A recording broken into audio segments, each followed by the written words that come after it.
How's it going, everyone? Maximilian here with some Domination gameplay on Seatown.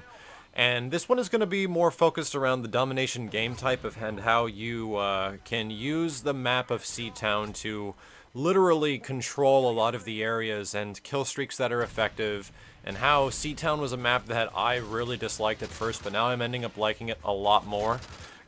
So right off the bat, the B flag in Seatown is insane. There's so many points that can look in and see the B cap flag. And there's a lot of other points that are like that in Modern Warfare 3, and it seems to have been a design decision, but you really need to focus on getting, I think, B and A are the best ones because they're extremely close, and the length to C is really far.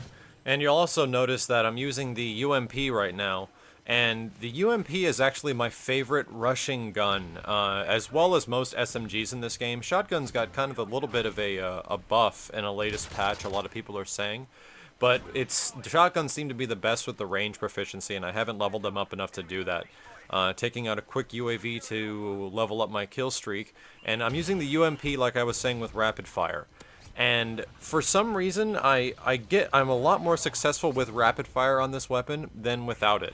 And I'd actually take that over the silencer because silenced submachine guns can be really difficult. They're only effective at close range. And if anything, I kind of want like an all-range weapon. And even with rapid fire, I've found that controlling the crazy amount of recoil, like the thing kicks really high. And if you're able to call that, oh there, I get easily bumped out by a guy around a corner. If you're able to predict that, then it's really good. Like, I'm not even kidding you. There was a moment where I was really confused with how to play Modern Warfare 3 and what weapons I think should be effective and which ones are good.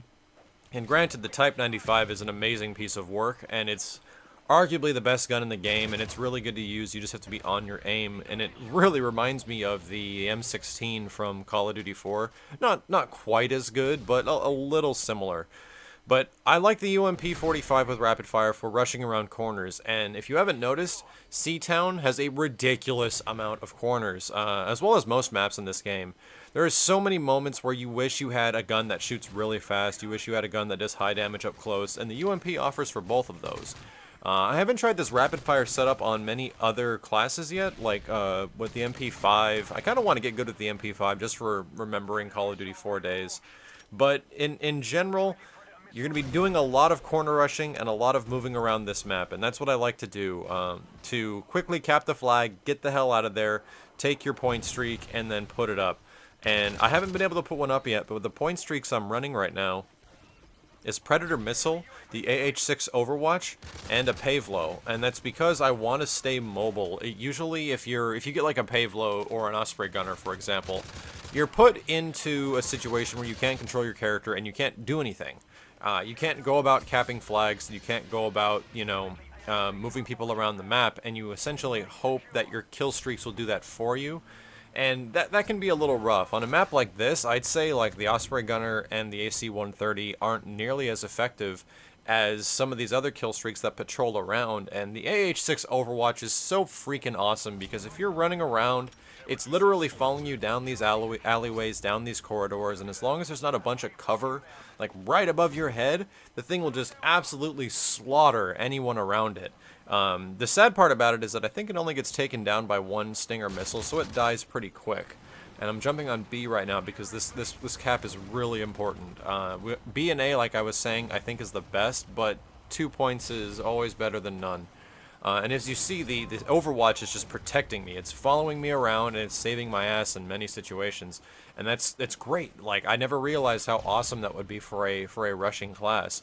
The Pavelo is just kind of like an add-on. Like, the AH-6 will follow me around personally, while the Pavelo does the work on the back end and pretty much annoys the crap out of people otherwise. But in general, Seatown is one of those maps where you're going to have to be very mobile. A lot of these points and a lot of these places are pretty difficult to sit in one spot and just like hold down an area because there's so many access ways and so many entry points to get to every position. And this seems to be the case with a lot of the maps in Modern Warfare 3. A lot of the choke points and a lot of the ways where you can look down a map, and this is like a high kill area. Like, a lot of people die in this specific area, and I think in Modern Warfare 3, a lot of people die all the time, everywhere, because there's so many varied areas that are easily, well, not controlled anymore. I think that's the big thing, is that you can't control these areas because someone could easily flank around and come through a different door, and there's no way you can look at 3 different positions. Like right here, there's one to my right, there's one in front of me, and there's one to my to left, and there's one to my even more left. There's literally 4 ways people can come and look at me in this position. And where I'm looking right now, right above it, there's also a spot where guys can be 1 elevated floor above me. So, just an example. It gets crazy like that with Modern Warfare 3.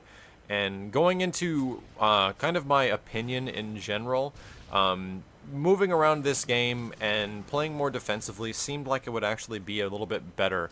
I'm not a big fan of like super camping it up and just staying in one area the whole game. It's boring as hell to me.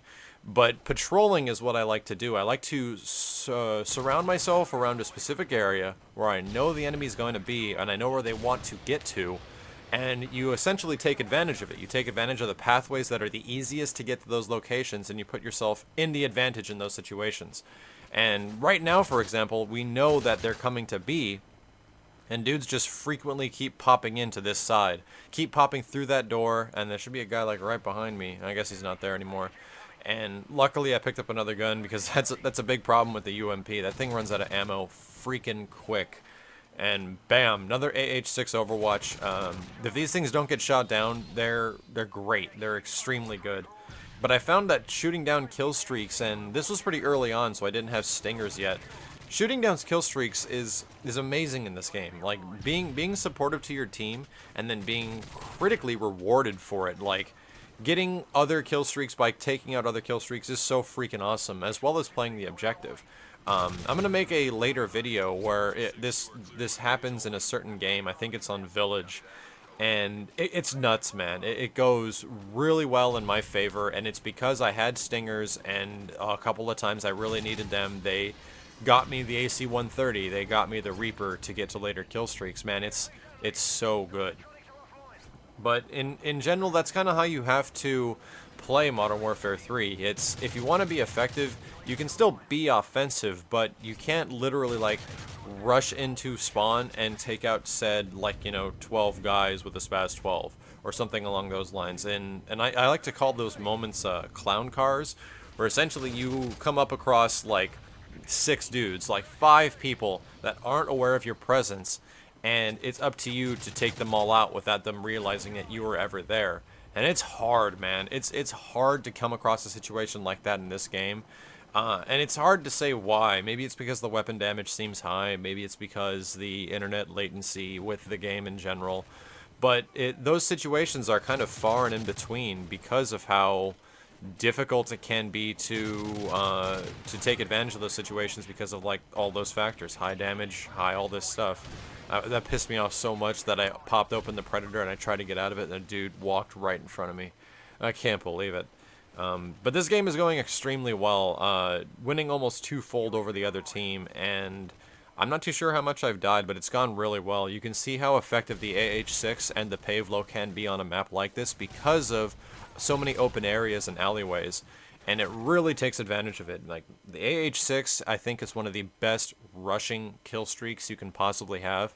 And if you protect it, you can actually run around and prevent it from getting shot out of the sky. So that's pretty good, too. Hopefully you guys found some of this information useful, and if you'd like to see more videos, please leave a comment below. This has been Maximilian, signing out.